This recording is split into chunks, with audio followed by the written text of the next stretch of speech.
Assalamualaikum warahmatullahi wabarakatuh.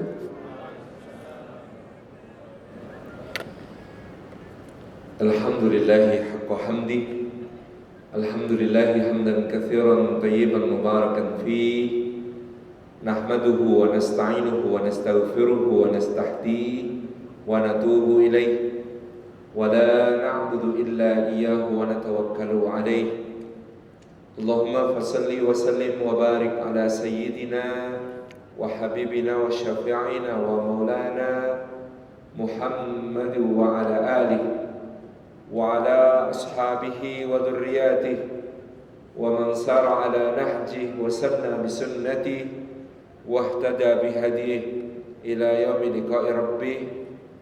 Amma ba'd, hadaratul afadil, hadaratul mukarramin yang kita ta'zimi, para alim, para ulama, para asatid, para ustadzat, guru-guru umat, bil khusus takmir Masjid Al-Falah Surabaya beserta seluruh jajaran remaja masjid selaku penyelenggara kajian kita pada malam hari ini. Yang kita takzimi para sesepuh, para tokoh masyarakat, para pimpinan lembaga dan ormas, hadirin hadirat, ikhwan dan akhwat, muslimin dan muslimat, mukminin dan mukminat, salihin dan salihat, kalau kata Ustaz Abdul Somad, bahkan juga yang belum kawin maupun belum sunat. Puji syukur kehadirat Allah atas limpahan karunia-Nya kita dihimpun di dalam majelis ilmu, meskipun dalam kondisi yang tentu ada batas-batas yang masih harus kita indahkan.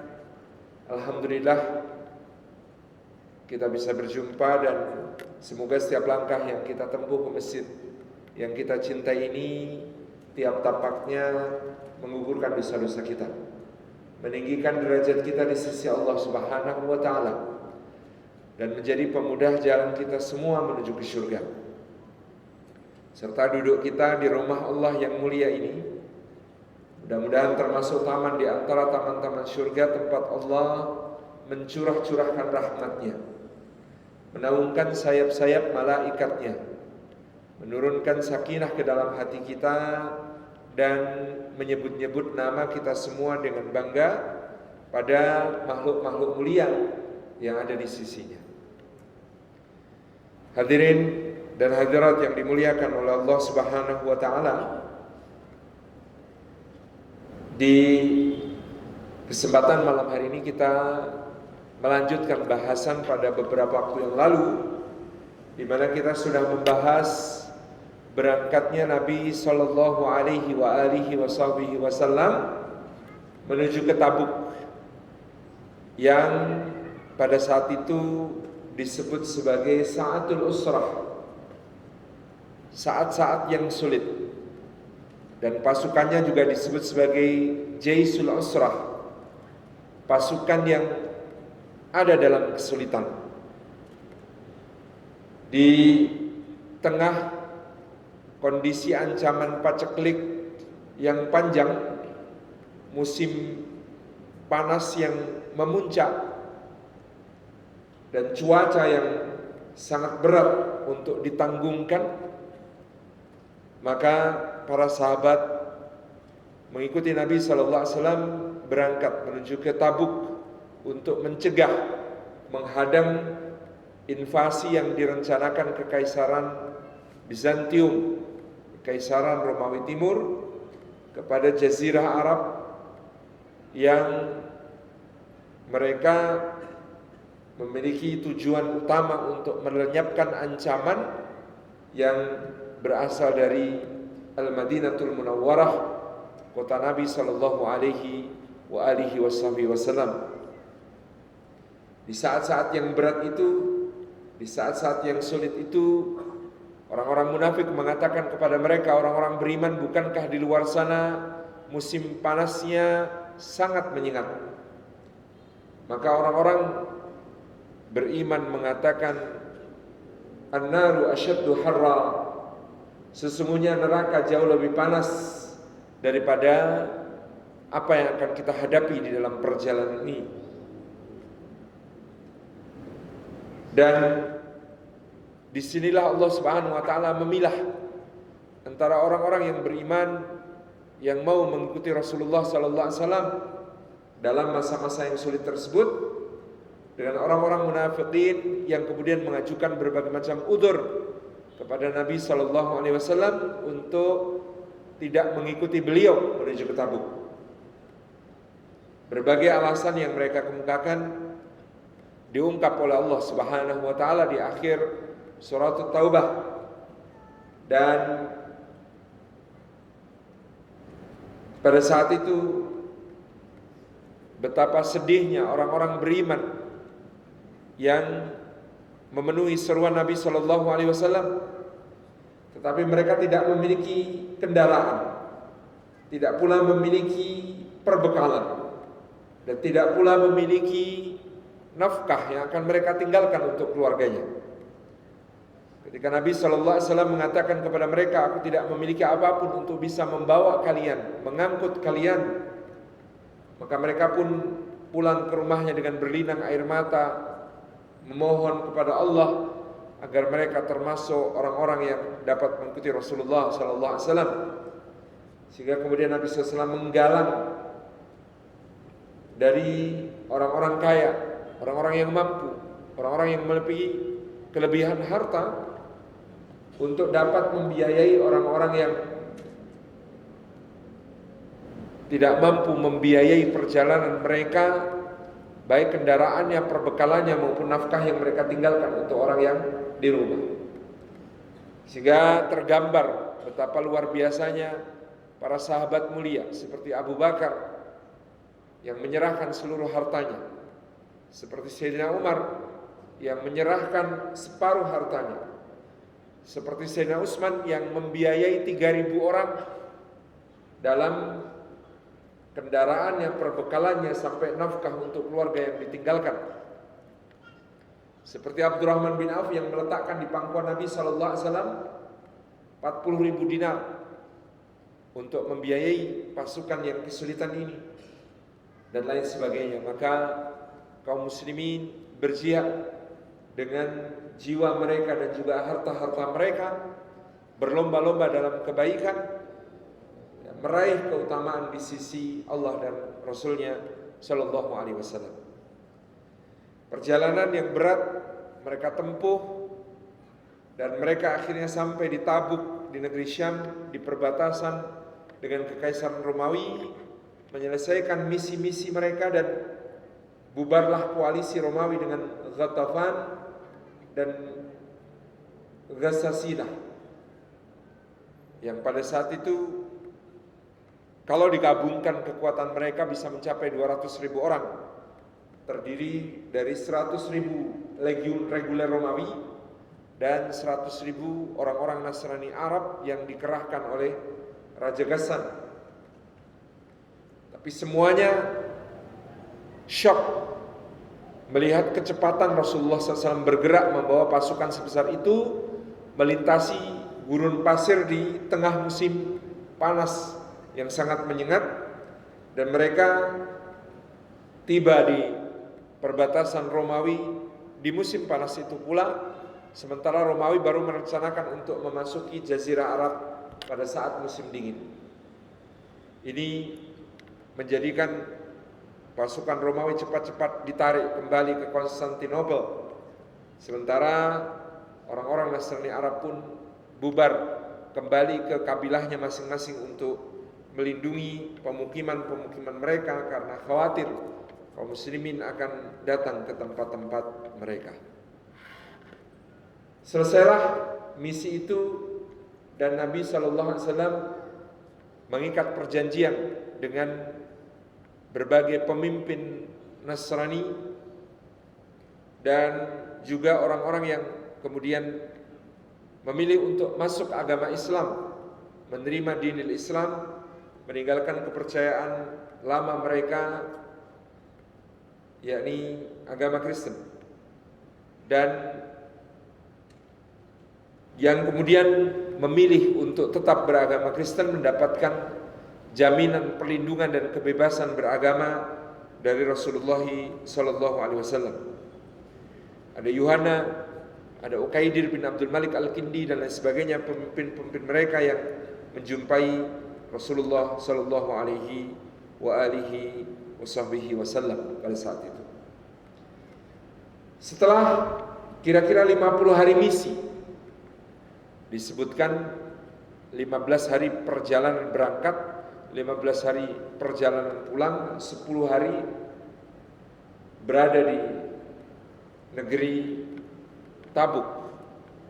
Atau ada pula ahli sejarah yang mengatakan 10 hari perjalanan berangkat, 10 hari perjalanan pulang, dan tepat 1 bulan dalam misi di Tabuk pada saat itu, memastikan tidak ada bahaya yang mengancam kaum muslimin.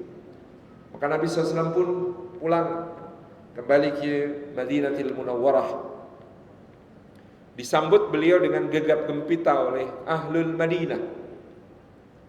Beberapa riwayat menyebut gambaran sambutan Ahlul Madinah kepada pasukan yang kembali dari Tabuk ini dengan syair yang sangat kita kenal di Indonesia, yaitu syair Tala'al Badru. Tala'al Badru alaina min thaniyatil wada wajaba syukru alaina marhaban ya khairada, atau dalam lafaz lain marhaban ya khairahad, dan lain sebagainya. Profesor Quraisy Shihab termasuk yang menyatakan lafaz sambutan ini muncul pada saat peristiwa perang Tabuk, kembali dari Tabuk. Karena Bukit Saniyatul Wada di Madinah itu terletak di sebelah utara kota. Sementara telah banyak para ahli sirah yang juga telah menyebutkan Tala'al Badru alaina sudah disenandungkan oleh Ahlul Madinah ketika Nabi SAW datang pada saat hijrah.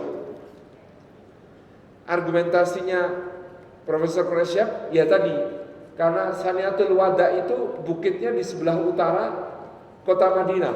Kalau Rasulullah SAW datang dari Tabuk masuk akal. Tapi kalau datangnya dari Makkah, seharusnya bukan dari arah Saniyatul Wada. Syekh Ali Muhammad As-Salabi menyatakan kemungkinan bahwa dia telah disenandungkan oleh penduduk Madinah sejak Rasulullah SAW datang di dalam hijrah. Itu bisa kita simak dari bunyi lafaznya. Jelas itu kebahagiaan orang yang seakan-akan baru pertama kali didatangi. Itu sambutan kalimatnya, itu sambutan untuk sosok yang dirindukan tapi belum pernah ditemui. Telah terbit bulan purnama ke atas kami dari arah Bukit Saniyatul Wada. Kami wajib bersyukur kepada Allah atas hal itu. Selamat datang wahai sebaik-baik da'i, selamat datang wahai sebaik-baik pemberi petunjuk. Atau dalam lafaz yang biasanya masyhur di Indonesia malah mada'a lillahi da'. Sebelum ini belum ada dai yang menyeru kami ke jalan Allah Subhanahu wa taala. Maka kalau menurut beliau ya bisa-bisa saja Rasulullah ketika datang dalam hijrah itu memutar kemudian melewati Saniyatul Wada. Karena memang rute hijrah Nabi SAW itu semuanya zigzag dan memutar. Wong pada saat berangkat saja harusnya ke utara malah ke timur. Dari timur harusnya belok ke utara malah belok ke selatan. Habis belok ke selatan harusnya balik ke utara malah belok ke barat. Sampai ke tepian pantai harusnya menyusuri jalan malah zigzag, motong begitu seterusnya. Sampai nanti tiba Rasulullah SAW di Quba. Nah dari Quba menuju ke kota Al-Madinatul Munawwarah sangat mungkin harus memutar dan kemudian memasukinya melalui wilayah utara. Kenapa? Karena bagian timur dan barat kota Madinah itu pada saat itu banyak kebun-kebun kurma milik orang-orang Yahudi. Pada saat perang Ahzab nantinya kebun-kebun kurma itu disebutkan akan menjadi pertahanan alami kota Madinah. Kenapa kok kebun-kebun orang Yahudi itu bisa menjadi pertahanan? Karena pagarnya tinggi-tinggi, saking pelitnya. Tidak ingin ada satu butir kurma pun diambil orang, sehingga orang-orang Yahudi Madinah itu kalau punya kebun kurma itu diberi pagar-pagar tinggi. Karena banyaknya pagar-pagar tinggi di kebun-kebun kurma milik orang-orang Yahudi yang bersambung-sambung satu dengan yang lain itulah, maka Salman Al-Farisi dengan jelas bisa mengatakan gak mungkin orang Quraisy akan menyerang dari selatan karena perbukitan, gak mungkin juga dari barat dan timur karena banyak kebun-kebun kurma milik orang Yahudi. Sementara kebun-kebun kurma milik orang Yahudi itu semuanya pagarnya tinggi-tinggi. Susah kalau mau nyerbu lewat situ dengan pasukan besar. Maka orang-orang Quraisy pasti akan menyerbu dari arah utara. Karena arah utara adalah bagian kota Madinah yang terbuka. Jadi kota Madinah ini bentuknya kayak huruf U, di mana bagian selatan berupa perbukitan, bagian timur dan barat berupa kebun-kebun kurma milik orang Yahudi. Sementara bagian yang terbuka adalah bagian dari sebelah utara. Sehingga antum jangan membayangkan penggalian Khandaq itu keliling muter berbentuk huruf O. Tidak. Khandaq itu hanya digali di bagian utara kota Madinah, membentang seperti sebuah busur untuk kemudian melindungi bagian yang terbuka dari kota Madinah. Maka kalau analisisnya Syekh Ali Muhammad As-Salabi sangat tidak heran dan bukan mustahil kalau Rasulullah SAW ketika datang ke Madinah pada saat hijrah juga dari arah Saniatul Wada. Itu biasa. Memang itu rute paling mudah daripada dadak Nyuwun Sewu, derek langkung kepada orang-orang Yahudi di kebunnya yang sangat rumit karena benteng-benteng atau kebun-kebun mereka yang berpagar tinggi. Ini sangat masuk akal. Saya cenderung kepada apa yang disampaikan oleh Profesor Ali Muhammad As-Salabi karena tadi lafadznya Tola al-Badru itu relevan sejak ketika Rasulullah datang dalam hijrah, dan sangat mungkin bahwa memang ketika datang hijrah pun Rasulullah memutar dengan melalui celah bukit Saniatul Wada. Ini yang bisa kita pahami. Nah, hadirin hadirat yang dimuliakan oleh Allah Subhanahu wa taala, maka Nabi SAW disambut oleh penduduk Madinah dengan gegap gempita, tapi tentu saja ada orang-orang yang harap-harap cemas. Rasulullah sudah pulang dan mereka tercatat sebagai orang-orang yang tidak ikut dalam mobilisasi umum yang bersifat fardu ain yang digalang Nabi SAW untuk berangkat ke Tabuk. Alasan apa kiranya yang akan mereka ajukan kepada Nabi SAW untuk bisa lepas dari sanksi dari Nabi SAW dan para sahabatnya radhiyallahu anhum ajmain. Di dalam surat At-Taubah ayat yang ke-96 Allah mengatakan tentang mereka, yahlifuna lakum litardau anhum. Mereka akan bersumpah dengan memakai nama Allah dengan tanpa risih dan tanpa malu, menyebut-nyebut nama Allah dalam sumpah mereka untuk membuatmu dan para sahabatmu wahai Muhammad sallallahu alaihi wasallam ridha kepada mereka ketika mereka tidak ikut bersama rombongan kalian. Yahlifuna lakum litardau anhum, mereka bersumpah kepada Allah dengan nama Allah untuk meyakinkanmu supaya kamu ridha, rela, tidak marah kepada mereka. Fa in tarda anhum fa innallaha la yarda 'anil qaumil fasiqin. Tetapi bahkan wahai Muhammad sallallahu alaihi wasallam, jika kamu dan para sahabat yang lain ridha kepada mereka karena mereka telah bersumpah dengan nama Allah, karena mereka telah menyampaikan alasan-alasannya, karena mereka telah menyebutkan udzur-udzurnya kepadamu, maka sesungguhnya Allah tidak akan ridha kepada orang-orang yang fasik, kepada orang-orang yang fasik. Jadi Allah lekatkan sifat kefasikan pada diri orang-orang yang bersumpah dengan nama Allah untuk melepaskan diri mereka dari kemarahan dan sanksi dari Rasulullah Shallallahu Alaihi Wasallam dan para sahabat.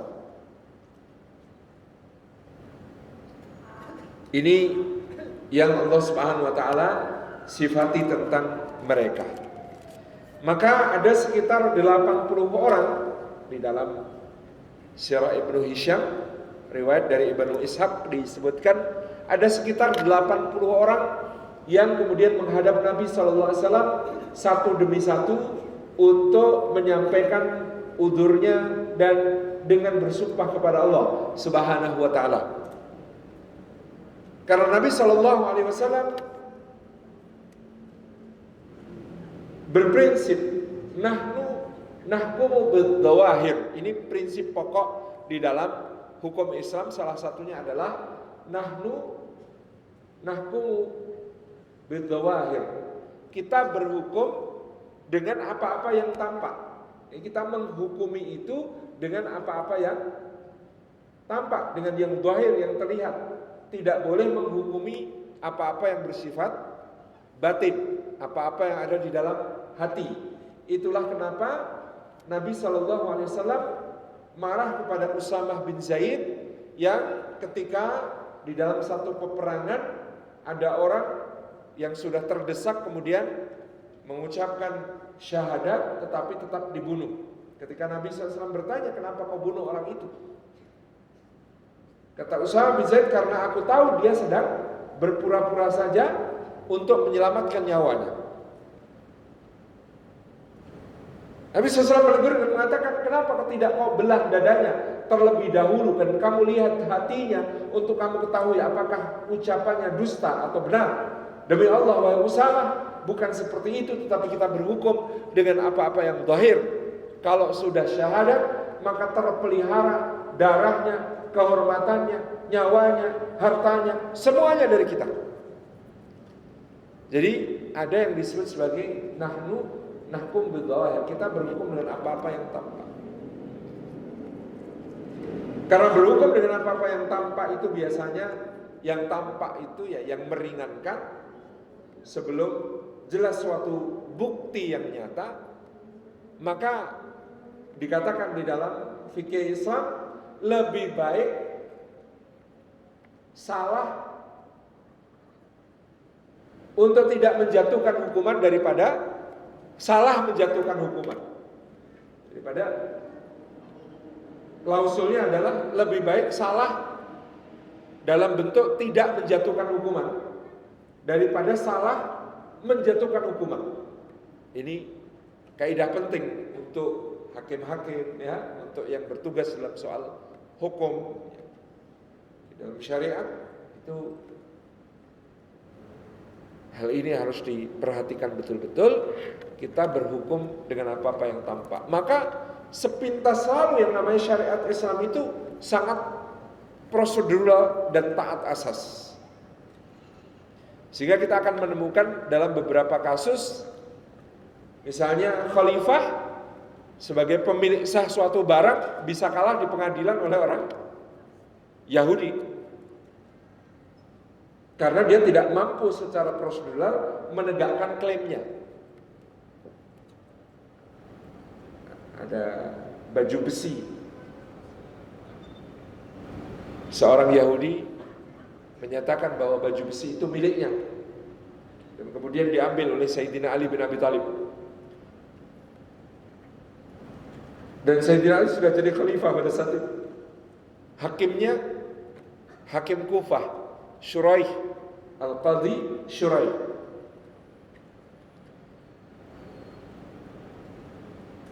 Ketika kemudian diadili, maka si penuduh mendatangkan bukti. Buktinya adalah dia sangat mengenali baju besi tersebut dengan detail-detailnya sampai ke bagian dalam di mana cacatnya macam-macam. Maka itu menjadi bukti bahwa klaimnya benar. Maka sebagai yang tertuduh, Sayyidina Ali harus mempertahankan diri dengan mengajukan saksi.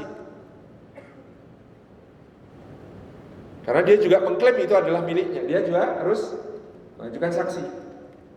Sayyidina Ali tidak punya saksi kecuali Al-Hasan dan Al-Husain radhiyallahu anhu. Maka hakim memutuskan saksi Anda tidak sah. Kenapa? Karena ada hubungan darah. Anak pasti belain bapaknya. Jadi kesaksian putra-putra Anda itu tidak diterima oleh pengadilan. Bagaimana kalau begitu aku harus bersumpah dengan nama Allah bahwa itu memang milikku?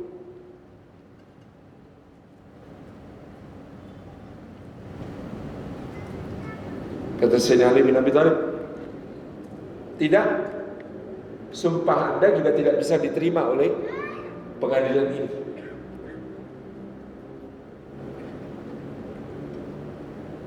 Maka dengan berbagai hal akhirnya Suraih memutuskan baju besi ini milik orang Yahudi. Sayyidina Ali ridha pada keputusan pengadilan. Yang ajaib, si Yahudi kemudian mengatakan, demi Allah, pengadilan macam apa ini? Kenapa kamu mengatakan begitu? Aku melawan seorang khalifah, tapi pengadilan yang hakimnya ditunjuk oleh khalifah memenangkan aku. Sungguh ini sebuah hal yang menakjubkan. Maka kemudian si Yahudi ini mengatakan, asyhadu an la ilaha illallah wa asyhadu anna Muhammadar Rasulullah. Sayyidina tersenyum. Kemudian, jadi bagaimana dengan baju besi itu? Ini baju besi memang sudah menjadi milikmu, wahai Amirul Mukminin. Silahkan ambil hakmu. Maka Sayyidina Ali mengatakan, maka aku mensedekahkannya, menghadiahkannya kepadamu karena keislamanmu dan engkau telah menjadi saudara. Jadi prosedural. Termasuk misalnya pengadilan soal zina. Ya memang tetap harus menghadirkan 4 saksi. 4 saksi yang melihat bagaimana peristiwanya terjadi. Bahkan beberapa mazhab kukuh dengan persyaratan saksi-saksi itu pun harus melihat bagaimana timba masuk ke dalam sumur. Timba zaman dulu itu bukan yang pakai tali ya, tapi pakai senggot, pakai apa? Batang bambu yang panjang itu. Dia harus melihat bagaimana timba masuk ke dalam sumur. Jadi kalau melihat hanya berbaring jejer tidak masuk. Itu saya lihat di tempat tidur berbaring jejer belum menjadi absah kesaksian. Kok prosedural sekali seperti itu? Ya memang seperti itu. Dan kalau kemudian dia menuntutnya ke pengadilan, kok kemudian dia tidak bisa menghadirkan saksi-saksi seperti yang disyaratkan, justru dia dapat hukuman takzir atau peringatan berupa dicambuk 80 kali dan kesaksiannya tidak diterima. Karena dia dianggap menuduh orang baik-baik melakukan perzinaan yang disebut sebagai kasus qadzaf. Memang harus prosedural seperti itu. Supaya tidak bermudah-mudah menjatuhkan suatu saksi. Jadi salah tidak menghukum itu lebih baik daripada salah dalam menghukum. Nahnu nahku bid dawahir. Karena Rasulullah berprinsip dan meneguhkan sunnah ini, berhukum dengan apa yang tampak. Kalau sudah bersumpah menggunakan nama Allah, menyatakan bahwa dia punya uzur, ya rumahnya nggak ada yang jaga, kurmanya nggak ada yang manen, macam-macam, segala alasan itu karena dengan asma Allah, maka Rasulullah terima. 80 orang ini semuanya diterima permohonan maafnya dan sumpahnya oleh Nabi Shallallahu Alaihi Wasallam. Ini yang kemudian terjadi pada saat itu. Nah, dari sebab ada 80 orang tersebut ada beberapa sahabat radhiyallahu anhum ajma'in yang dipimpin oleh seorang sahabat yang bernama Abu Lubabah. Abu Lubabah ini juga tidak mengikuti perang Tabuk bersama teman-temannya. Mereka masing-masing punya udzur, tetapi mereka malu untuk menyampaikannya kepada Allah dan Rasulnya Sallallahu Alaihi Wasallam. Mereka takut apa yang hendak mereka sampaikan sebagai udzur tidak diterima oleh Allah dan Rasulnya. Maka Abu Lubabah dan teman-temannya ini mengikat diri mereka di tiang-tiang Masjid Nabawi. Abu Lubabah dan teman-temannya ini kemudian mengikat tubuh mereka di tiang-tiang Masjid Nabawi dan kemudian menyatakan, kami tidak akan melepaskan ikatan-ikatan kami ini sampai Rasulullah Sallallahu Alaihi Wasallam melepaskannya dari kami. Dan Nabi Sallallahu Alaihi Wasallam kemudian mengatakan, aku tidak akan melepaskan ikatan kalian sebelum Allah Subhanahu Wa Taala menurunkan keputusan tentang diri kalian. Maka inilah para sahabat yang mulia ini, Sayyidina Abu Lubabah dan teman-temannya, mereka dengan istiqomah mengikatkan diri mereka di tiang Masjid Nabawi, menghukum diri mereka sendiri, melakukan proses mu'aqabah karena mereka memang tidak turut serta di dalam perang Tabuk tersebut. Maka Allah Subhanahu wa taala menurunkan firman-Nya tentang mereka.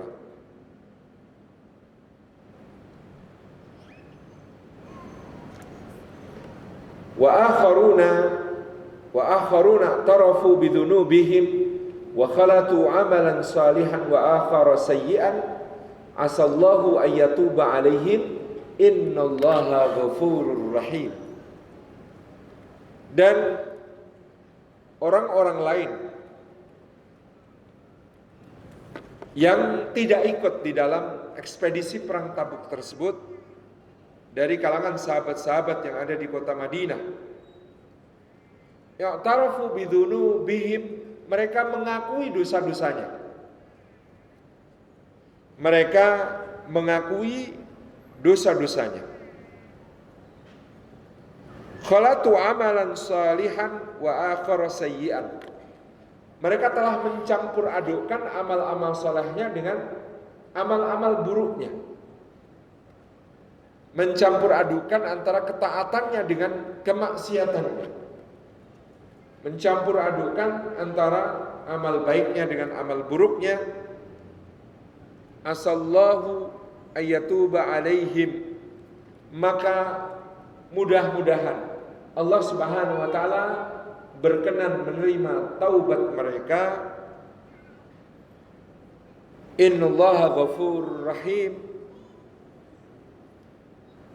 Sesungguhnya Allah Subhanahu wa taala Maha Pengampun lagi Maha Penyayang.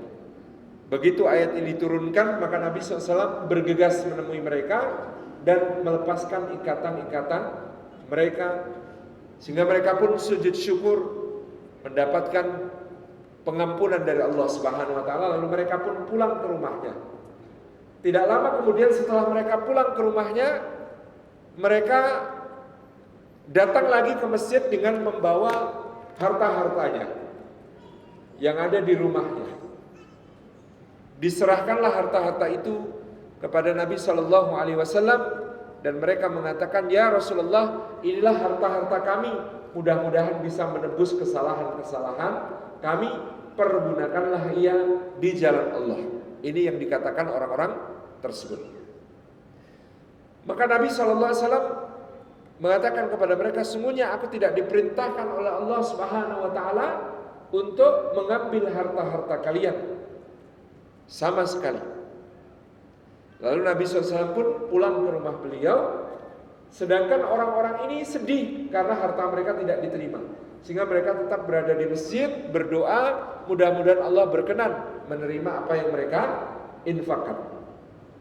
Tidak lama kemudian Nabi SAW keluar dari rumahnya dan masuk ke masjid kembali karena telah turun ayat berikutnya, yaitu ayat yang ke-102 dari surat Taubah, yang kemudian menjadi dalil tentang zakat mal. Firman Allah Subhanahu wa taala, "A'udzubillahi minasyaitonir rajim. Khudh min amwalihim shadaqatan tutahhiruhum wa tuzakkihim biha wa shalli 'alaihim inna salataka sakanun lahum. Wallahu sami'un alim." Turun ayat ini kepada Nabi sallallahu alaihi wasallam memerintahkan khudh, ambillah min amwalihim, dari sebagian harta-harta mereka, shadaqatan, sebagai suatu bentuk sedekah, tutahhiruhum, untuk membersihkan mereka, wa tuzakkihim biha, dan mensucikan mereka dengan harta-harta itu. Ambillah dari harta mereka satu bentuk sedekah untuk membersihkan dan mensucikan mereka dengan harta tersebut. Wasalli alaihim, dan berdoalah kamu wahai Muhammad sallallahu alaihi wasallam untuk mereka. Inna salataka sakanul lahum, karena sesungguhnya doamu akan menjadi ketentraman di dalam hati mereka. Dan Allah Subhanahu wa taala Maha mendengar lagi Maha mengetahui. Jadi kemudian Allah Subhanahu wa taala menurunkan tentang sahabat Abu Lubabah dan kawan-kawan yang membawa hartanya ke masjid untuk diserahkan kepada Nabi sallallahu alaihi wasallam untuk dipergunakan fi sabilillah, untuk menebus rasa bersalah mereka, untuk menjadi muaqabah, hukuman bagi mereka di dalam kesalahannya ini. Maka ternyata Allah berkenan menerima, karena mereka ketika ditolak oleh Nabi SAW tetap di masjid, galau, berdoa kepada Allah, memohon supaya Allah mau menerima harta mereka, yang dengan itu akan menjadi ketentraman bagi mereka, menebus dosa mereka, membuat Allah mau mengampuni mereka. Maka dikatakan di sini sedekatan, satu bentuk sedekah. Kata sedekah artinya membenarkan, sedekah, membenarkan. Maka bukti dari benarnya iman seseorang diantaranya adalah kerelaannya untuk melepas sebagian hartanya menjadi sedekah. Tutahhiruhum, untuk mensucikan, untuk membersihkan mereka dari dosa-dosanya. Wa tuzakkihim, dan mensucikan hati mereka dari penyakit-penyakitnya. Biha, dengan mengeluarkan harta tersebut. Nah, ini hal penting yang harus kita selalu pegang dalam perkara mengeluarkan harta kita dalam bentuk sedekah, yaitu dengan niat untuk mensucikan diri kita dari dosa, membersihkan diri kita dari berbagai penyakit-penyakit di hati kita. Inilah niat yang akan diterima di sisi Allah. Jangan sampai orang memberi merasa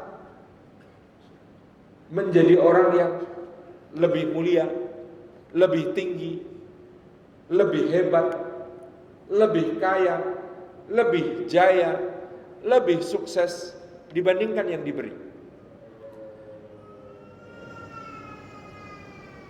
Kenapa? Karena apalagi kalau itu bentuknya zakat.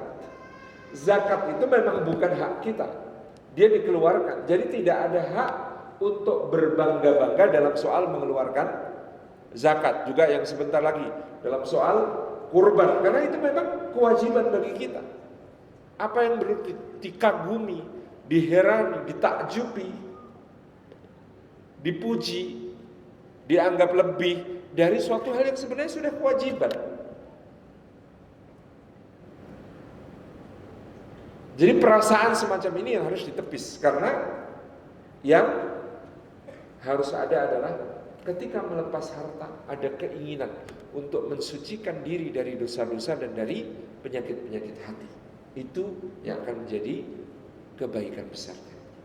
Maka kepada yang menerima pun kita tidak boleh memandang rendah, memandang bahwa kita telah memberi jasa dan dia telah mendapatkan manfaat. Karena apa? Karena itu memang haknya. Wah, tapi kan ada al-yadul ulya khairum min yadis sufla, tangan di atas lebih baik daripada tangan di bawah. Itu hadis ini, tangan di atas lebih baik daripada tangan di bawah, jangan dimaknai yang memberi lebih baik daripada yang menerima. Bukan. Tangan di atas lebih baik daripada tangan di bawah, terjemah yang tepat adalah yang memberi lebih baik daripada yang meminta, bukan menerima. Paham ya? Menerima itu kalau haknya tidak ada kehinaan sama sekali.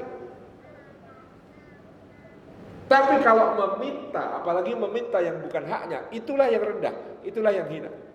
Jadi kata al-yadu sufla itu bukan penerima, tetapi peminta-minta. Ini yang kadang-kadang di kita kepedean. Tangan di atas lebih baik daripada tangan di bawah. Maka terimalah di situ. Tangannya di atas, dia melihat dengan rendah kepada orang-orang yang menerima. Padahal orang yang menerima itu tidak hina, tidak rendah, apalagi kalau mereka tidak meminta-minta. Memang itu haknya mereka menerima. Itu tidak hina. Yang hina adalah yang meminta-minta. Itulah yang disebut sebagai tangan di bawah. Makanya kalau mengambil yang menjadi hak kita itu kadang-kadang perlu, jangan tangan di bawah. Saya mau ngambil hak saya. Karena ini bukan tangan di bawah, ini tangan di atas tentu. Ini contoh. Tutahhiruhum wa tuzakkihim biha. Untuk kemudian mensucikan, membersihkan. Ini tujuan kita ketika melepas harta. Jadi kita bahagia bukan karena merasa berjasa, memberi manfaat kepada orang, tapi kita lebih berbahagia karena kita ingin disucikan, dibersihkan oleh Allah Subhanahu wa taala. Wasalli alaihim, dan jangan lupa untuk mendoakan mereka. Orang yang melepas hartanya itu, kalau antum yang diberikan amanah menjadi amilnya, katakanlah begitu, maka mendoakan itu termasuk kewajiban. Karena di sini fi'il amr. Dalam kaidah fikih, semua fi'il amr dalam Al-Qur'an mengikat sebagai sebuah kewajiban. Wasalli alaihim, dan doakanlah mereka. Maka kalau menjadi panitia penerima zakat, menjadi panitia penerima infak, penerima sedekah, penerima hibah, penerima wakaf, penerima berbagai bentuk amal soleh, itu terikat kewajiban. Jangan lupa untuk mendoakan orang yang telah memberikan hartanya untuk dimanfaatkan di jalan Allah Subhanahu wa taala. Doakan. Inna salataka sakanun lahum. Karena memang kalau kita doakan tambah tentrem, lepas hartanya itu tambah lapang gitu ya. Nanti tidak lagi awal. Di antara doa yang dicontohkan Nabi sallallahu alaihi wasallam ketika menerima hartanya Abdurrahman bin Auf, beliau mengatakan, ajarakallahu fima anfaqta wa barakalaka fima abqaita. Doanya Nabi SAW ketika Abdurrahman bin Auf meletakkan infaknya di pangkuan beliau sallallahu alaihi wasallam. Ajarakallahu fima anfaqta. Semoga Allah memberikan pahala sempurna kepadamu dalam apa yang engkau infakkan. Wa barakalaka fima abqaita, dan semoga Allah memberkahi apa-apa yang kau simpan di rumah. Jadi yang didoakan bukan cuma yang diberikan, tapi yang di rumahnya juga didoakan. Kita kadang-kadang cuma mendoakan yang diberikan. Jazakallah khairan ya Pak, semoga menjadi manfaat, barokah. Nah, ini kurang. Yang didoakan bukan hanya yang diserahkan kepada kita selaku amil, tetapi juga yang dia simpan di rumahnya itu harus didoakan. Gitu ya. Dicontohkan oleh Nabi SAW di sini, inilah yang menjadi sakanullah, ketentraman bagi mereka. Jadi yang diinfakkan juga didoakan, yang disimpan di rumah juga didoakan. Ini kadang-kadang yang panitianya karena tidak membaca dengan utuh hadis Nabi mendoakan Abdurrahman bin Auf ini, yang didoakan hanya yang diterima, yang didoakan hanya yang kemudian didapat sebagai infak atau sedekah atau wakaf atau hibahnya, tetapi tidak mendoakan yang dia simpan di rumah. Wah, ini kurang sempurna ya. Jadi itu kita kalau bisa standarnya ya tadi, mendoakan sampai yang dia simpan di rumah pun didoakan, sehingga itu menjadi ketentraman. Jadi besok lagi datang lagi ngasih lagi itu enak. Karena apa? Wah, yang di rumah saya juga didoakan, tambah barokah untuk keluarga, untuk seluruh ya karena istri saya, itu akan menjadi sebuah ketentraman yang luar biasa bagi mereka. Inna salataka sakanun lahum, karena memang doamu wahai Rasulullah SAW untuk mereka itu akan menjadi ketentraman, ya, ketenangan sesudah tadi mereka bertaubat kepada Allah sampai menghukum diri, ngikat diri, taubatnya diterima, lalu mereka menyerahkan hartanya diterima oleh Allah, mereka tambah senang, tambah tentrem dengan didoakan. Itu kesempurnaan dari, ya, pertobatan mereka.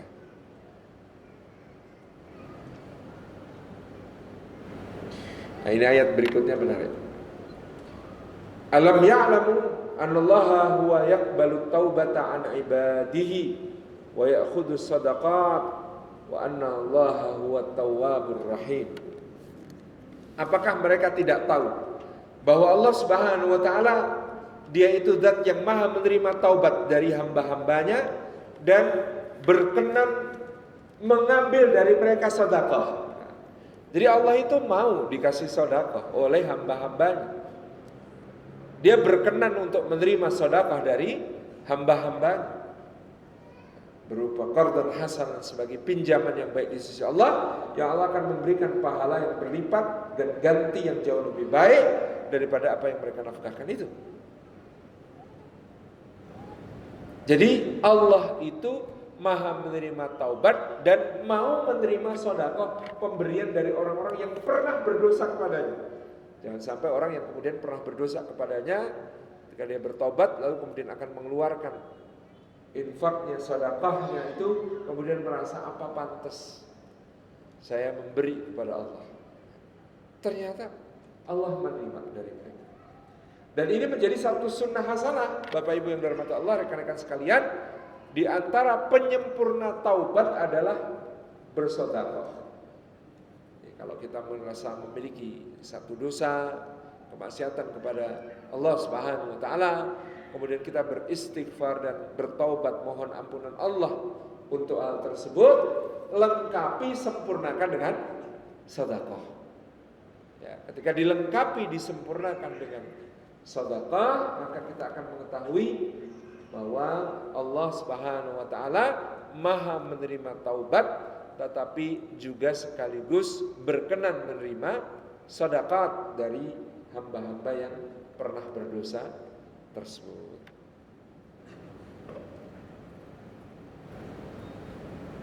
Wa anna Allaha huwa tawwabur rahim, dan sesungguhnya Allah itu maha penerima taubat lagi maha penyayang. Masya Allah, sifat yang sangat indah dari Allah Subhanahu wa taala, maha menerima taubat dan maha penyayang, sehingga orang yang bertobat itu lebih disayang Allah daripada orang yang tidak pernah berdosa. Orang yang bertobat itu lebih disayang Allah, dicintai Allah daripada orang yang tidak pernah berdosa. Ada banyak dalil yang sudah pernah kita ceritakan di sini tentang hal tersebut. Taubat. Sayyidina Umar bin Khattab radhiyallahu anhu mengatakan, ya, bergaulah dengan orang-orang at-taibin yang bertobat. Karena at-taibun, orang-orang yang bertobat itu, ya, hati mereka lembut, lunak seperti susu, ya, mudah menerima kebenaran, mudah menampung kebenaran, mudah menyampaikan kebenaran, terasa bobotnya ketika menyampaikan kebenaran. Itulah orang-orang yang bertobat. Jadi mereka memiliki keistimewaan khusus. Dan Allah maha memberi taubat, menerima taubat, dan maha penyayang. Kalau sudah bertobat, bahkan lebih disayang daripada orang yang tidak pernah berdosa. Masya Allah. Ini tentang Abu Lubabah dan kawan-kawannya. Ada satu golongan lagi yang disebutkan oleh Al-Quran, tidak termasuk 80 orang yang mengajukan udzur lalu diterima, tidak pula termasuk orang-orang yang mengikat dirinya di dalam Masjid Nabawi di tiang-tiangnya, ya, demonstratif seperti itu. Tapi 3 orang ini menunda menghadap Nabi SAW sampai semua yang berurusan dengan ini beres, baru mereka hendak menghadap untuk mengakui kesalahannya kepada Rasulullah sallallahu alaihi wasallam. Hadisnya sangat panjang, diceritakan oleh Ka'ab bin Malik radhiyallahu anhu, bisa kita baca di dalam kitab Riyadhus Shalihin ya, tentang bab taubat, di mana Ka'ab bin Malik menceritakan, tidak pernah aku ketinggalan dari Nabi sallallahu alaihi wasallam dalam setiap peperangan yang beliau pimpin, kecuali pada saat perang Tabuk. Dan bahkan pada perang Tabuk itu aku sudah mempersiapkan semua perbekalan, kendaraan, dan kebutuhan-kebutuhan yang diperlukan untuk mendampingi Nabi sallallahu alaihi wasallam. Tapi sungguh demi Allah, aku telah diserang penyakit malas, sehingga ketika kemudian Nabi sallallahu alaihi wasallam sudah hendak berangkat, di dalam diriku muncul perasaan pastilah Rasulullah ngecamp terlebih dahulu di luar kota Madinah 2 atau 3 hari, biasa untuk berkoordinasi dan menunggu orang-orang yang belum bergabung sampai semua bergabung, baru beliau berangkat. Maka aku tunda, besok gak apa-apa yang digabung. Dan aku bernyaman-nyaman di rumahku di saat cuaca yang memang sangat panas tersebut. Kemudian datanglah hari berikutnya dan aku masih bermalas-malasan pula, tidak bergegas menyusul Nabi SAW sampai ke hari ketiga. Aku keluar dari rumahku untuk memeriksa apakah Rasulullah ngecamp di luar kota Madinah ataukah tidak. Sampai di lokasi yang biasanya Rasulullah ngecamp di situ, ternyata tidak ada bekas-bekas bahwa beliau ngecamp. Jadi beliau langsung bergerak, tidak melakukan koordinasi dengan camp di luar kota Madinah terlebih dahulu. Maka menjadilah aku dibisiki lagi sifat malas, yaitu dengan mengatakan kalaupun kau susul tidak akan tersusul. Sehingga kemudian pulang ke rumahlah dia dalam keadaan menyesali dan merutuki dirinya sendiri, tapi tidak dapat berbuat apa-apa. Dalam keadaan itu kata Ka'ab bin Malik, aku mengelilingi kota Madinah, demi Allah aku tidak menjumpai kecuali perempuan, anak-anak, orang jompo dan sakit yang punya udzur. Kalau itu muda dan sehat, maka pastilah itu orang-orang munafik yang sudah disebutkan sifat-sifatnya oleh Allah dan Rasulnya sallallahu alaihi wasallam. Maka celakalah aku, ditinggal Rasulullah SAW 50 hari perang Tabuk. Itu adalah hari-hari yang paling terasa menyiksa bagiku, karena di Madinah tidak ketemu dengan orang-orang yang saleh, orang-orang yang baik. Satu-satunya yang kemudian dijumpai pemimpin kota Madinah hanya Sayyidina Ali bin Abi Thalib, yang kemudian memang ditinggal Rasulullah untuk memimpin Madinah. Dengan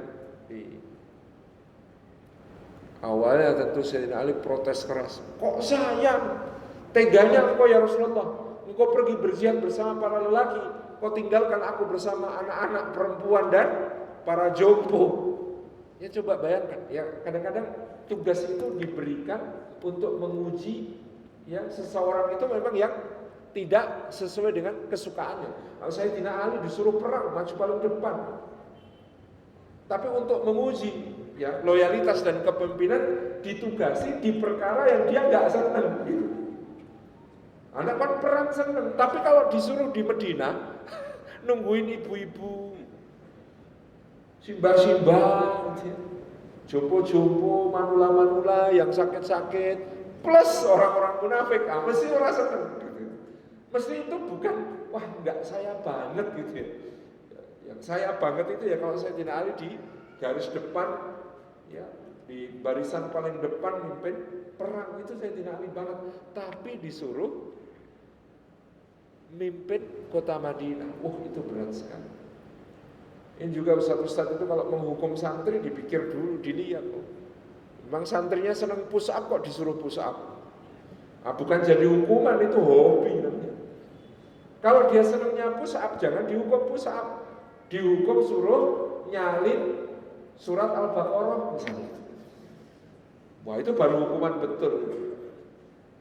Tapi yang suka nulis khat ya jangan dihukum nulis surat Al-Fatihah.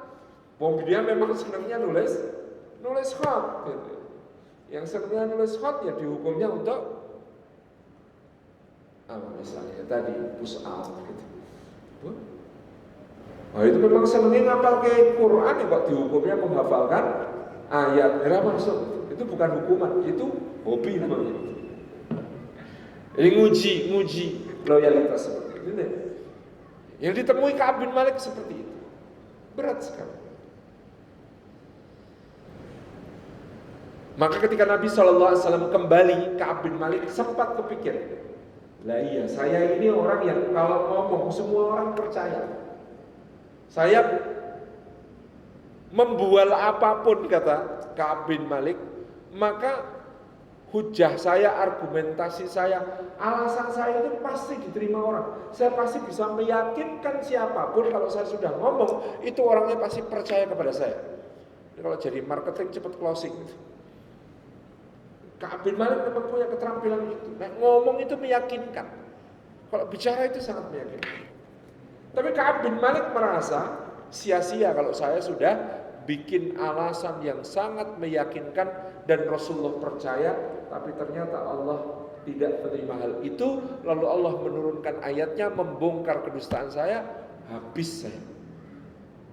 Itu yang dipikirkan oleh Ka'ab bin Malik. Bisa lah kalau meyakinkan Rasulullah ini bisa, masih manusia, masih bisa saya yakinkan. Tetapi kalau Allah, nah itu yang dia ingat. Nah kemudian Allah tidak ridha dengan alasan saya, terus kemudian diwelehke ya bahasa Jawanya, kemudian dibongkar semua apa yang kemudian saya katakan itu dengan ayat-ayat Quran, celaka, jadi monumen sepanjang zaman. Apa yang kemudian menjadi kejahatan saya akan menjadi monumen sepanjang zaman karena Quran berlaku sampai hari kiamat. Celaka kalau begitu. Maka ketika menghadap Nabi SAW, Ka'ab bin Malik nunduk. Rasulullah bertanya, wahai Ka'ab, kenapa kamu tidak ikut, tidak berangkat pada saat Nabi SAW itu ngecamp di salah satu perjalanan di hari kesekian. Itu beliau sempat nanya ini, apa yang dilakukan Ka'ab bin Malik? Kenapa dia tidak bersama dengan kita? Ada seorang sahabat Ansor mengatakan, Ka'ab biasa ya Rasulullah. Dia itu kalau sudah mengagumi baju burdahnya itu, baju jubah yang bagus yang dimilikinya itu, itu hobinya ya cuma ngeliatin itu. Ini komentar seorang sahabat Ansor, karena memang Ka'ab bin Malik itu suka pakai baju bagus. Dan itu tidak tercela. Karena suka pakai baju bagus itu tidak termasuk kesombongan. Yang termasuk kesombongan adalah menolak kebenaran dan meremehkan orang lain. Jadi Ka'ab bin Malik itu orangnya trendy, senang pakai baju bagus. Makanya orang ini, sahabat Ansor ini, ketika Rasulullah tanya, apa yang dilakukan Ka'ab bin Malik? Paling mandangin bajunya, ngagumin bajunya. Ini yang dikatakan oleh sahabat Ansor ini. Lalu berdirilah Sayyidina Mu'ad bin Jabal, sahabat Nabi SAW yang tulus. Beliau mengatakan, demi Allah ya Rasulullah, celakalah engkau yang bicara. Demi Allah ya Rasulullah, kami tidak mengenal dari Ka'ab dalam soal-soal agama kecuali kebaikan.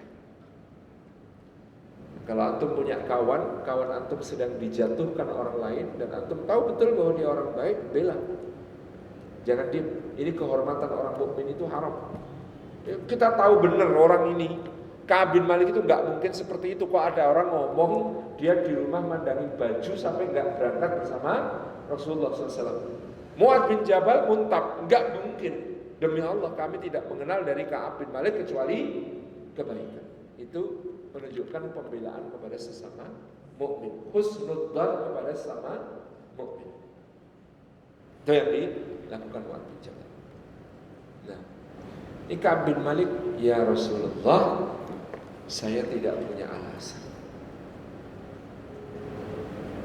Begitu Ka'ab bin Malik mengatakan saya tidak punya alasan, maka Nabi SAW memalingkan wajahnya.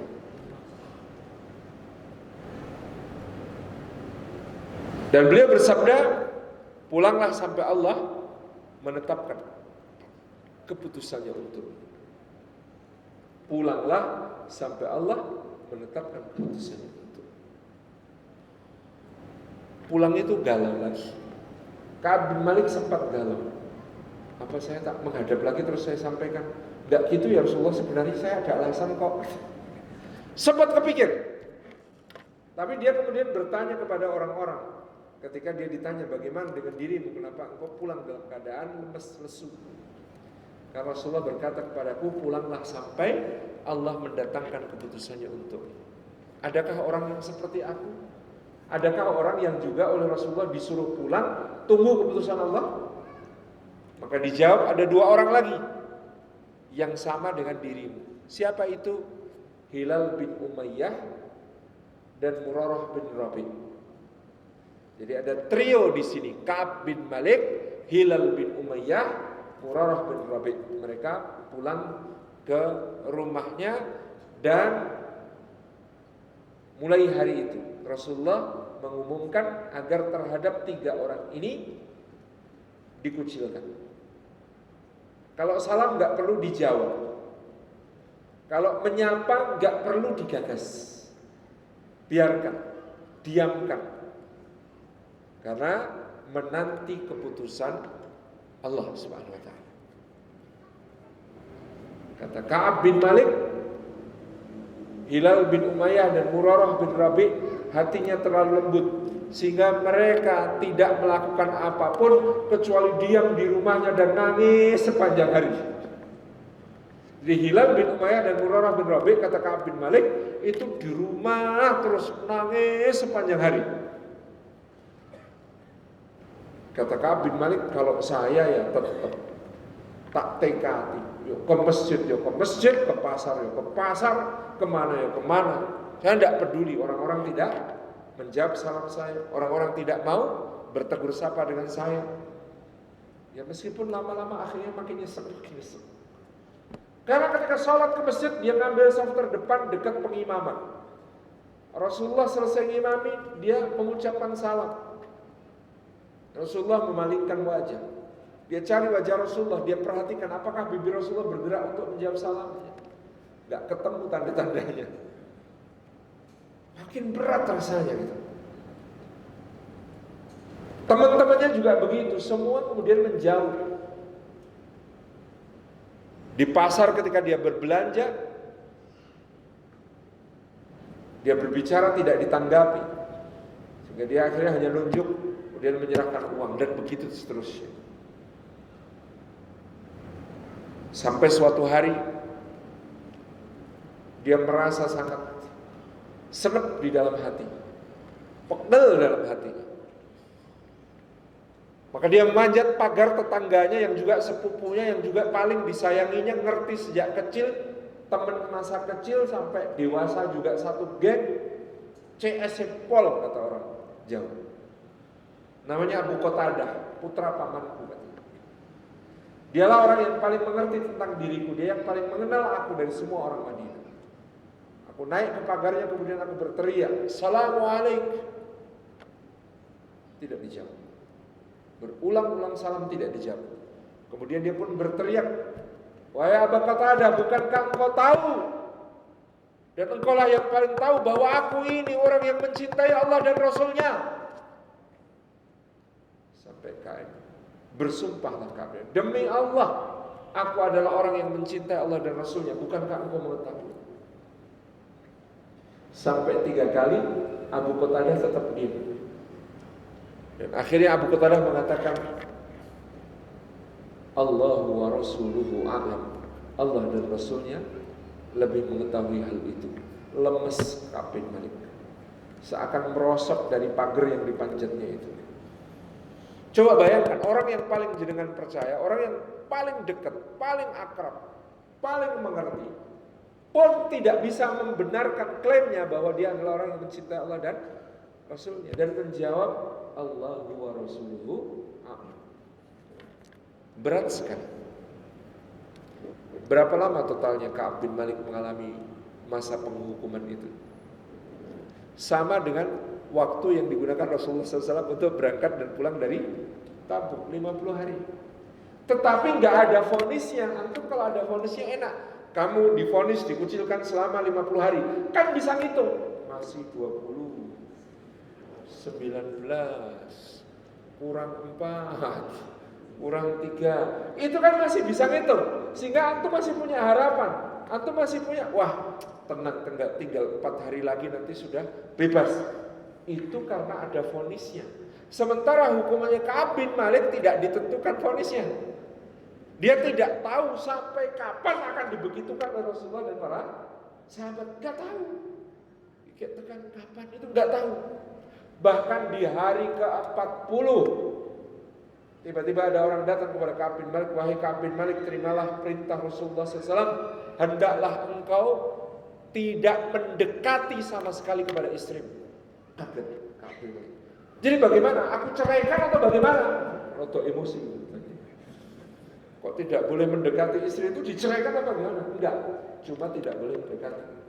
Sudah, kalau begitu aku pulangkan dia ke rumah bapaknya. Akhirnya istrinya dipulangkan ke rumah bapaknya. Satu-satunya yang bisa mengajukan udzur waktu itu Hilal bin Umayyah. Hilal bin Umayyah itu sudah sepuh, maka istrinya menghadap Rasulullah SAW. Ya Rasulullah, Hilal bin Umayyah sudah tua dan dia tidak punya pelayan untuk mengurusi kebutuhannya. Maka aku minta izin untuk tetap bisa mengurusinya. Maka Rasulullah SAW mengatakan kepada istrinya Hilal bin Umayyah ini, tetapi engkau tidak boleh didekati dan disentuh oleh dia. Istrinya Hilal bin Umayyah ini juga ada lucunya karena mengatakan, tenang ya Rasulullah, sudah lama dia tidak menyentuhku sama sekali. Memang sudah tidak mampu, sudah tidak berminat sama sekali. Jadi aku cuma mengurusi makannya, minumnya, apa yang kemudian dia butuhkan. Soal itu sama sekali. Orang-orang kemudian datang. Ada orang yang datang kepada Ka'ab bin Malik. Ka'ab, itu Hilal bin Umayyah dapat dispensasi, istrinya boleh ngurusin. Kamu kan juga nggak ada yang ngurusin di rumah. Kamu kan nggak ada yang ngurusin di rumah. Kasihan kamu ini. Coba minta dispensasi supaya istrimu tetap bisa ngurusin dirimu. Ini dari bujangan dadaan. Oh, bujangan dadaan itu lebih berat daripada bujangan asli. Tiba-tiba sudah terbiasa ya hidup bersama istri kemudian pisah. Wah, itu jauh lebih berat daripada yang tidak punya istri sama sekali. Ka'ab bin Malik mengatakan tidak, demi Allah. Mulai hari itu sampai karena nggak mampu ngurusi rumah, Ka'ab bin Malik itu milih bikin kemah di atas Gunung Salak. Ya, makan ya cuma apa yang biasa dia beli, bisa dibeli di pasar, nggak masak, nggak ngopo, nggak ngurusin rumah, bingung ngurusin rumah. Kenapa? Biasanya istri yang ngurusin, ditinggalin istrinya itu betul-betul stressful di rumah, nggak bisa.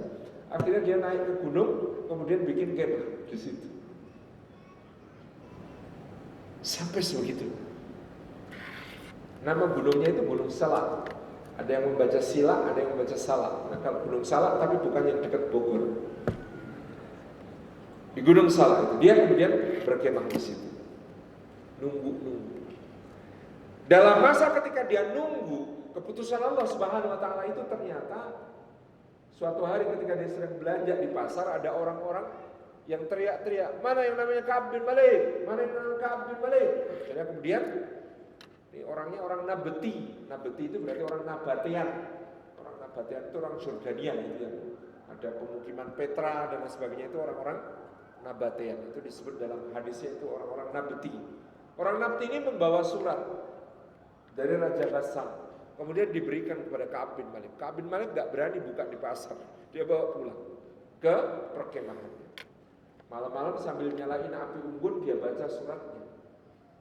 Amma ba'du, kami telah mendengar bagaimana sahabatmu itu, yaitu Rasulullah SAW, telah memperlakukanmu dengan tega, mengucilkanmu dan membiarkanmu, padahal kami tahu engkau adalah orang Arab yang istimewa, yang memiliki kemampuan yang sangat hebat. Ka'ab bin Malik itu penyair, diplomat, tadi nek ngomong pinter, nek jadi marketing langsung closing gitu ya. Maka silakan datang kepada kami, maka engkau akan dimuliakan dan kami memiliki kedudukan tinggi di sisi kaisar. Romawi. Maksudnya mau direkomendasikan kepada Kaisar Romawi untuk dapat jabatan setinggi-tingginya. Surat itu, kalau jenengan gimana? Lagi dikucilkan sama teman-teman, jak ngomong wira ora gelem, salam wira dijawab, mesem wira dibales gitu ya. Di kampungnya kemudian ada tawaran dapat jabatan tinggi di negara lain. Kan berang-berang bawa tongkat, berangkat kan gitu. Nah, Ka'ab bin Malik menyadari inilah balak yang sebenarnya katanya. Kalau saya sampai ikuti rayuan surat ini, inilah bencana yang sebenarnya bagi saya. Surat itu kemudian dibakar, dimasukkan ke dalam perapian. Kalau kita kan berharap ya, aku kemarin sudah masukin surat raja Gasan ke dalam perapian. Bu ya besok pagi itu tobatku diterima gitu. Ya Allah, Engkau Maha tahu itu suratnya Raja Gasan sudah tak buang. Tapi masih nunggu berapa hari kemudian. Sampai berapa hari kemudian datang utusan Nabi SAW berteriak-teriak, wahai Ka'ab bin Malik, bergembiralah di hari yang terbaik setelah engkau dilahirkan ibumu. Begitu mendengar kalimat itu, Ka'ab bin Malik tahu sudah turun ayat menerima taubatnya. Maka kemudian beliau pun sujud syukur. Sujud syukur, saking senangnya ya, maka nggak ngitung-ngitung. Kan dia penggemar baju bagus ya, bajunya itu langsung dilepas. Pakaian atasnya Ka'ab bin Malik ini yang bagusin langsung dilepas, diberikan kepada yang datang membawa kabar gembira. Aku tidak punya apa-apa, Kang, makasih ya, sudah dikasih tahu ini baju pen. Terus habis itu dia bingung, aku mau menghadap Rasulullah pakai apa ya? Bajunya sudah habis. Jadi selama 50 harian itu baju-baju bagusnya dia jual untuk memenuhi kebutuhan. Jadi Ka'ab bin Malik pada hari tersebut, maka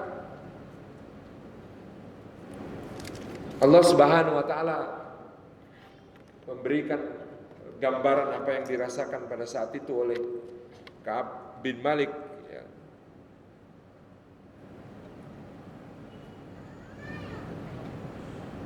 Di mana Allah gambarkan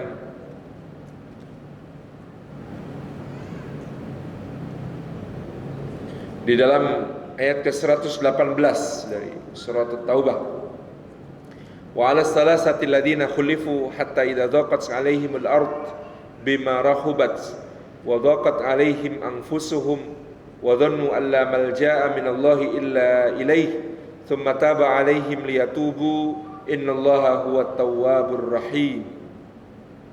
Dan atas 3 orang yang telah ditangguhkan keputusan untuk menerima taubat mereka sampai bumi terasa sempit bagi mereka, padahal bumi itu luas, dan telah terasa sempit bagi mereka jiwa mereka sendiri, dan mereka telah meyakini bahwa tidak ada tempat berlindung dari Allah Subhanahu wa taala kecuali kepadanya. Tidak ada tempat untuk lari dari Allah Subhanahu wa taala kecuali kepadanya.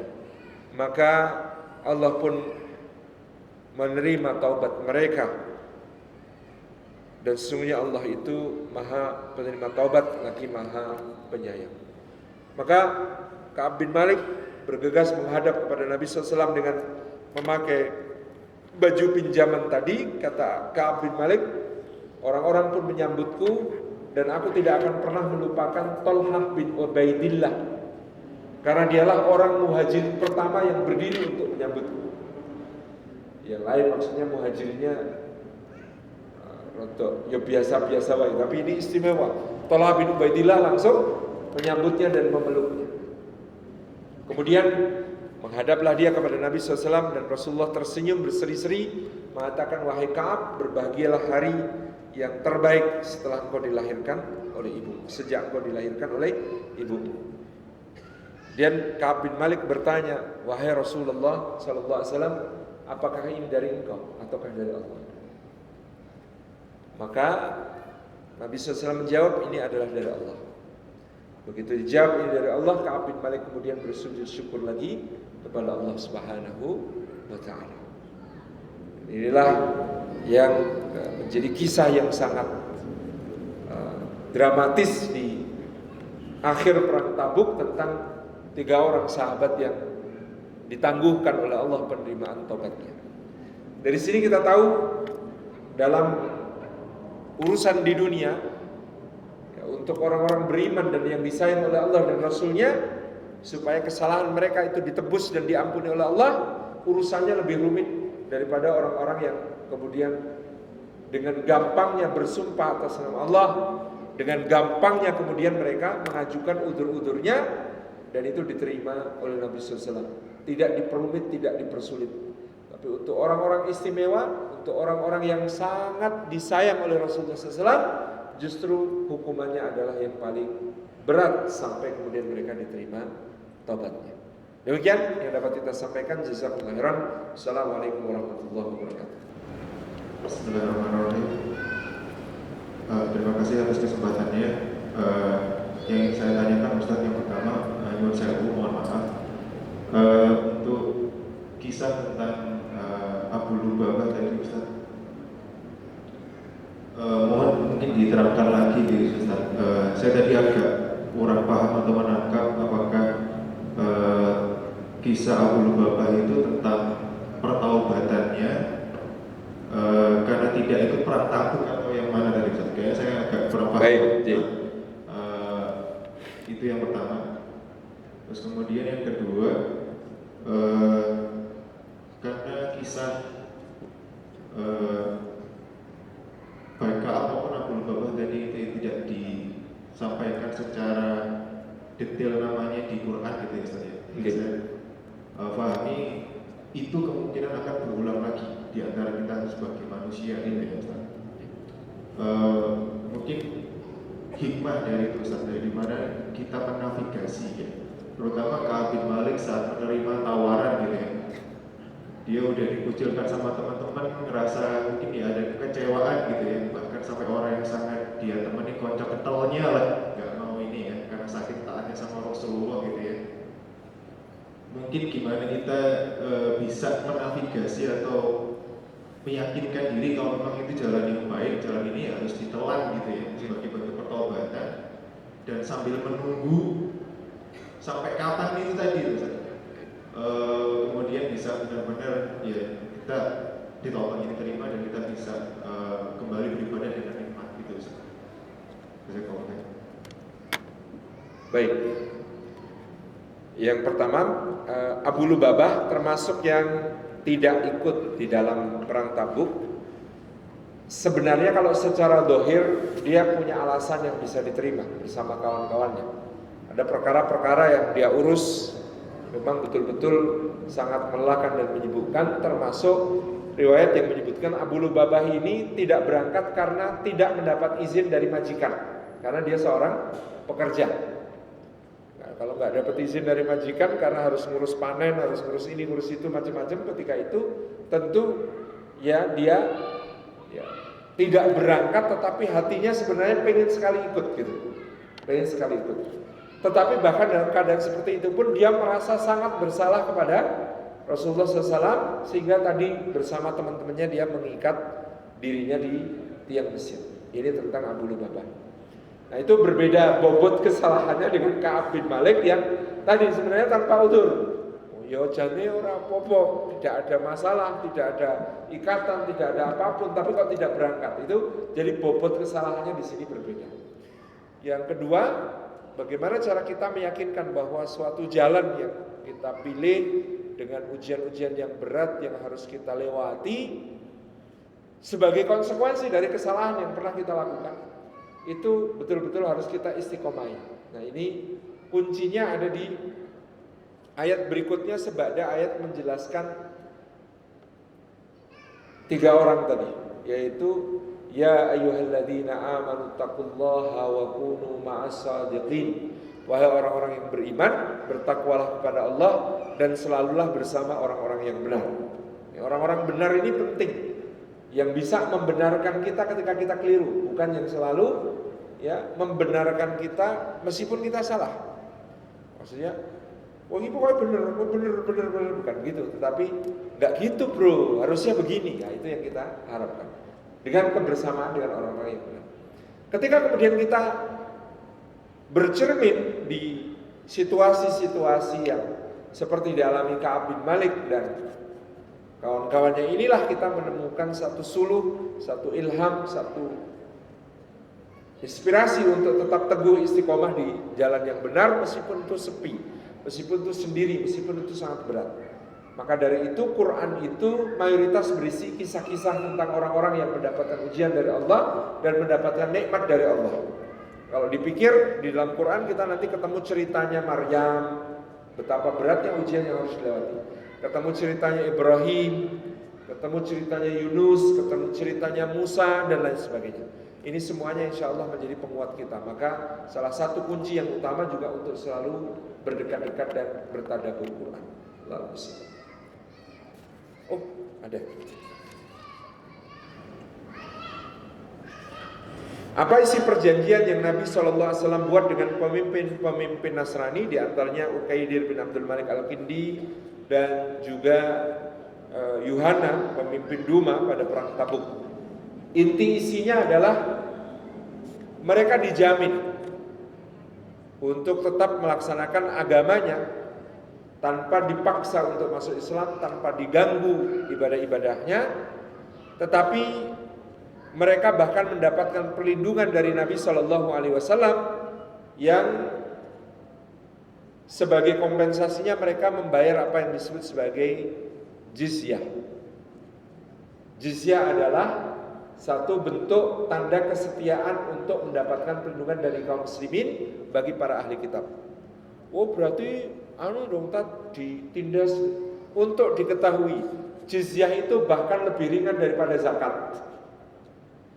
Sehingga ya bahkan sama sekali bukan penindasan, hanya tribut untuk kemudian menjadi pengikat di antara orang-orang Nasrani dengan kaum muslimin. Kemudian sekiranya di zaman sekarang sebagai pejuang dakwah seringkali meninggalkan panggilan dakwah, taubat yang bagaimana agar mendapatkan ampunan dan mampu merenungi kesalahan sehingga layak kembali ke medan dakwah. Taubatnya istighfar, mohon ampun kepada Allah dan kembali bersegera bergabung dengan kegiatan-kegiatan dakwah, barisan dakwah yang biasa diberikan kontribusi kita di situ selama ini, sekaligus tadi ya boleh mengorbankan sebagian harta sebagai bagian dari penebusan dosa-dosa kita. Demikian Ustaz. Jazakumullah khair Ustaz untuk jawabannya. Semoga jawaban dari Ustaz Salim Al-Fila akan menjawab pertanyaan dari sahabat-sahabat semuanya. Amin amin ya rabbal alamin. Dan sekian sahabat-sahabat semua kajian kita di malam hari ini, dan langsung saja kepada Ustaz Salim Al-Fila kami persilakan untuk menyampaikan closing statement Ustaz dan sekaligus memimpin doa untuk kajian kita di malam hari ini. Kepada Ustaz kami persilakan.